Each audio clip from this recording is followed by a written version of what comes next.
Hello everyone, welcome back to the channel. आज हम शुरू करने वाले हैं इंडियन कॉन्स्टिट्यूशन का जो हमारा पार्ट 1 है। इसका नाम है यूनियन एंड इट्स टेरिटरी। इसमें हमारे 4 आर्टिकल्स आते हैं, आर्टिकल फर्स्ट 1, 2, 3 एंड 4। ओके, ये बहुत इंपॉर्टेंट है। UPSC, SSC, state PCS, college exam and normal आपको कॉन्स्टिट्यूशन का भी अपने पता होना चाहिए। सो इससे काफ़ी क्वेश्चन आ जाते हैं, तो चलिए हम शुरू करते हैं। ओके, अब देखिए, अभी हम सबसे पहले पढ़ेंगे आर्टिकल 1। आर्टिकल 1 जो है, इसका नाम है name and territory of the union. तो आर्टिकल 1 कहता है कि India, that is Bharat, shall be a union of states. Article 1 हमें बताता है कि इंडिया की जो हमारी टेरिटरी है, किन किन चीज़ों से मिलकर बनी है। तो सबसे पहले इंडिया हमारा बना है स्टेट से। ओके, हमारे यूनियन टेरिटरी से।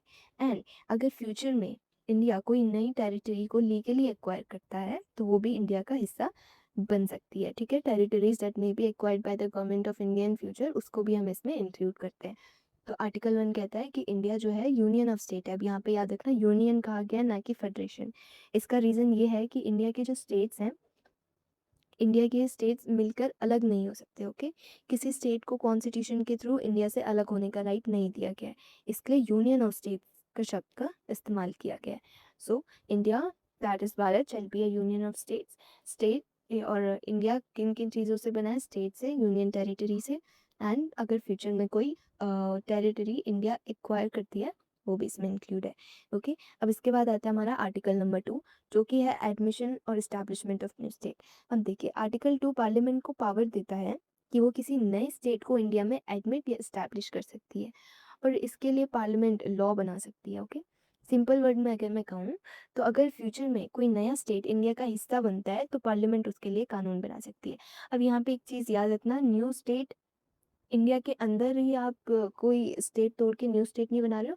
यहाँ पे इंडिया के बाहर की बात कर रहे हैं। ठीक है, इंडिया के बाहर कोई दूसरे कंट्री से अगर कोई भी हम बाउंड्री अपनी बढ़ाते हैं, ठीक है, कोई भी एरिया हम एक्वायर करते हैं लीगली, तो वो इंडिया में एक नया स्टेट बनेगा, उसके लिए पार्लियामेंट लॉ बना सकती है।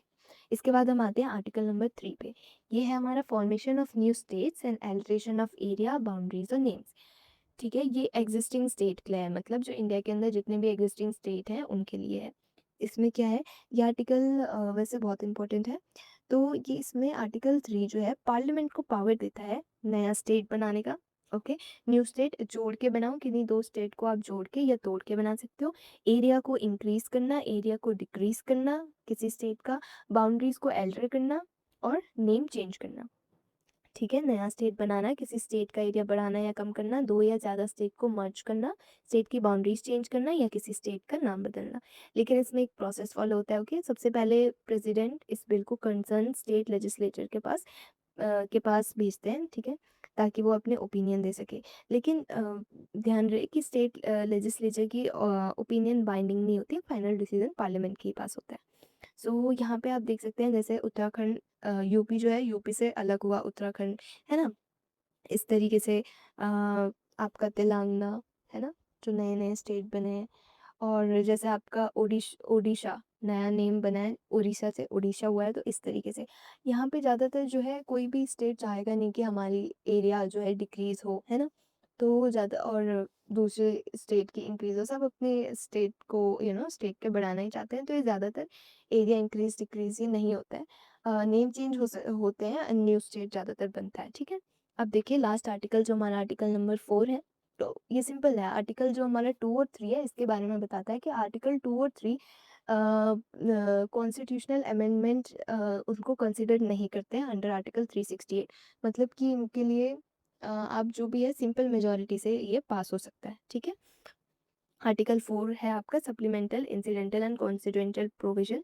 तो आर्टिकल 4 कहता है कि जो आपका आर्टिकल 2 है, आर्टिकल 3 है, इनके अंदर जो भी लॉ बनेंगे, ठीक है, न्यू स्टेट बनाने के, जो भी बाउंड्रीज चेंज करने के जो भी लॉ बनेगा, उसमें पार्लियामेंट फर्स्ट शेड्यूल और फोर्थ शेड्यूल में भी ज़रूरी चेंज कर सकता है। और सबसे इंपॉर्टेंट बात, ऐसे लॉज को कॉन्स्टिट्यूशनल अमेंडमेंट नहीं माना जाता। ओके, मतलब इनके लिए आर्टिकल 368 वाला स्पेशल अमेंडमेंट प्रोसीजर की ज़रूरत नहीं होगी, ये सिंपल मेजॉरिटी से पास हो सकता है। ठीक है, तो एक बार हम क्विक रिवीजन कर देते हैं। Article 1, India that is Bharat is a union of state. Article 2, Parliament can admit or establish new states. Article number 3, Parliament can create new states, change boundaries, areas or name of state. Article 4, laws made under Article 2 and Article 3 are not constitutional amendment and can be passed by simple majority. Okay, तो इतने हैं आपके first 4 articles union anaesthetic के part 1 में. सो इसको ज़रूर अच्छे से पढ़िएगा और अगर आपको ये वीडियो हेल्पफुल लगा तो वीडियो को लाइक ज़रूर करें, चैनल को सब्सक्राइब करें और बेल आइकन प्रेस करना मत भूलिएगा. मिलते हैं नेक्स्ट वीडियो में जहां हम कॉन्स्टिट्यूशन के अगले पार्ट को सिंपल लैंग्वेज में समझेंगे. Thank you.